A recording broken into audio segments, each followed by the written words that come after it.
मी जेव्हा कोथिंबीर मार्केटमधून आणते ना, तेव्हा त्याचा जितका भाग वापरात घेता येईल तितका मी घ्यायचा प्रयत्न करते, कारण मला कोथिंबीर भरपूर आवडते.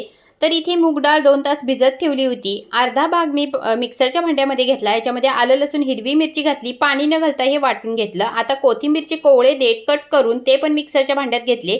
राहिलेली मूग डाळ घालून हे सुद्धा वाटून घेतलं. आता याच्यामध्ये थोडंसं बेसन, ओवा, हळद, चवीपुरतं मीठ, पांढरे तीळ, कोथिंबीर आणि तांदळाचं पीठ घालून सगळं एकत्र केलं आणि मऊसर गोळा मळून घेतला. चाळणीला तेल लावलं, त्याच्यावरती हे पीठ थापून घेतलं आणि वरून पांढरे तीळ लावून वाफवून घेतलं.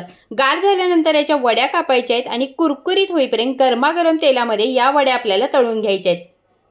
मस्त खमंग कुरकुरीत खुसखुशीत अशा आपल्या मूगडाळ कोथिंबीरच्या वड्या तयार होतात. तर नेहमी बेसनच्या वड्या तयार करण्यापेक्षा एकदा अशा कोथिंबीर वड्या नक्की ट्राय करा आणि रेसिपी आवडली असेल तर चॅनलला लाईक, शेअर आणि सबस्क्राईब करायला विसरू नका.